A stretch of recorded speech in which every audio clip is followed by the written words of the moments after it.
LOC ओलांडून पाकमध्ये गेलेल्या नागपुरातील सुनीता जामगडेची एनआयए आणि सैन्याचे अधिकारी चौकशी करणार आहेत। पोलीस चौकशीमध्ये सुनीता सहकार्य करत नसल्याचं समोर आलंय। सुनीता 14 मेला एलओसी ओलांडून पाकिस्तानात गेली होती। चौकशीनंतर तिला बीएसएफच्या ताब्यात देण्यात आलं। बीएसएफनं तिला अमृतसर पोलिसांच्या स्वाधीन केलं होतं। 4 मेला कपिलनगर इथले रहिवासी सुनीता तिच्या मुलीसह बेपत्ता झाल्यावर तिच्या विरोधात बेपत्ता झाल्याची तक्रार दाखल करण्यात आली होती। सुनीताने 2 तासात सीमा कशी ओलांडली याबाबत तिच्याकडून कोणतीही माहिती मिळाली नाही। सुनीताने नोव्हेंबर 2024 आणि मार्च 2025 मध्ये नियंत्रण रेषा ओलांडताना तिला पकडण्यात आलं होतं।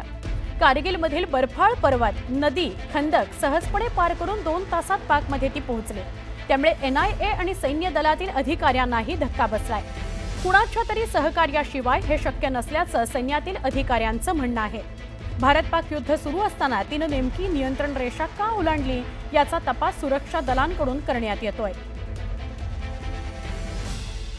आमचे प्रतिनिधी उदय तिमांडे यांच्याशी अधिक बोलूया। उदय, 2दा ती पाकला जाऊन आली, ती पोलिसांना सहकार्य करत नाहीये, आता एनआयए तिची चौकशी करणार आहे असं कळतंय, काय सांगाल?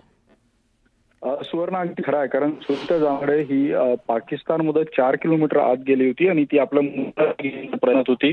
ती जर एवढा समोर गेली तर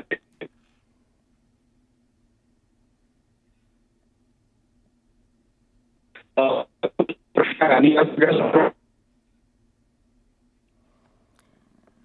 आपण बघतोय आमचे प्रतिनिधी उदय तिमांडे आपल्याला माहिती देत आहेत, त्यांचा आवाज सलग आपल्यापर्यंत पोहोचत नाहीये, त्यांच्याकडून माहिती घेऊया। आता ही सुनीता जामगडे, जसं आता उदय सांगत होते, 4 किलोमीटर आतपर्यंत ती गेलेली होती आणि एकदा नाही 2दा ती जाऊन आलेली आहे पाकिस्तानमध्ये। ती तिथं कोणाला भेटली, कशा करता गेली होती, चुकून तर ती गेलेली नाही, मग काय कारण तिने एलओसी ओलांडण्याचं, या सगळ्या गोष्टीची उत्तरं ती देत नाहीये, सहकार्य पोलिसांना करत नाहीये आणि त्यामुळे आता सुनीताची एनआयए चौकशी करणार आहे, इतर यंत्रणा चौकशी करतील आणि एलओसी पार करून ती का गेली होती, त्याच्या मागचं कारण काय, तिने कुठल्या प्रकारची माहिती भारतासंदर्भातली पोहोचवलेली आहे पाकिस्तानला, या सगळ्याचा उलगडा होणं नितांत गरजेचं आहे। उदय आपल्या संपर्कात आलेले आहेत। उदय, नक्कीच सुवर्ण, आपण पाहिलं होतं की सुनीता जी आहे ती पाकिस्तानमध्ये जवळपास 4 किलोमीटर आतमध्ये गेली होती आणि ती कोणाच्या सहाय्याने गेली होती याचा तपास जे आहे ते नागपूर पोलीस करत आहे। मात्र या सगळ्या संदर्भात जे आहे ते आता एक मोठी अपडेट येत आहे। त्यानुसार कारगिल पोलिसांचं एक पथक काल रात्री नागपूरमध्ये दाखल झालेलं, कारण काल नागपूरच्या न्यायालयामध्ये सुनीता जामगडेला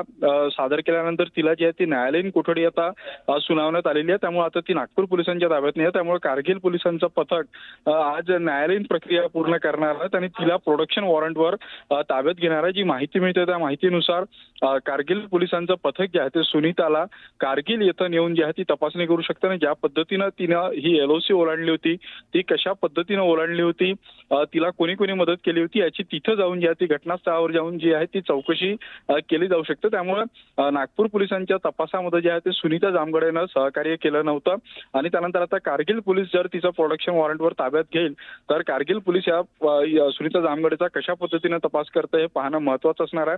कारण जी काही सोशल मीडियाची तपासणी सुनीता जामगडेच्या करण्यात आलेली आहे त्यामध्ये काही संशयास्पद गोष्टी ज्या आहेत त्या आढळून आलेल्या आहेत। तिनं पाकिस्तानसाठी भारतातून हेरगिरी केली का, या सगळ्या प्रश्नांची उत्तरं शोधणं चालू आहेत आणि त्यासाठी तिच्या सोशल मीडिया अकाउंटची तपासणी जी आहे ती पोलिसांकडून केली जात आहे।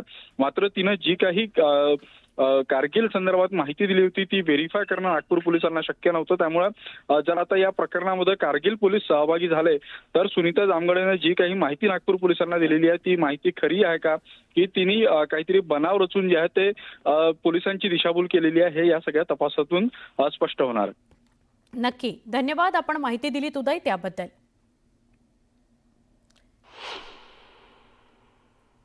एलओसी ओलांडून पाकिस्तानमध्ये गेलेल्या सुनीता जामगडेला न्यायालयीन कोठडी सुनावण्यात आली। सुनीताची पोलीस कोठडी संपल्यानंतर काल तिला न्यायालयामध्ये हजर करण्यात आलं।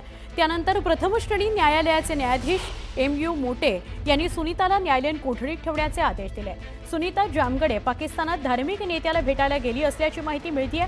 दरम्यान सुनीताच्या नियमित जामिनाकरता 2 दिवसात न्यायालयात अर्ज दाखल करण्यात येणार आहे। दरम्यान सुनीताचं प्रतिनिधित्व करण्याकरता वकील नसल्यानं न्यायालयानं जिल्हा कायदेशीर सेवा प्राधिकरणाकडून मोफत वकील उपलब्ध करून दिला आहे। या प्रकरणामध्ये सुनीताच्या वतीनं वकील प्रशांत परिवार यांनी बाजू मांडली।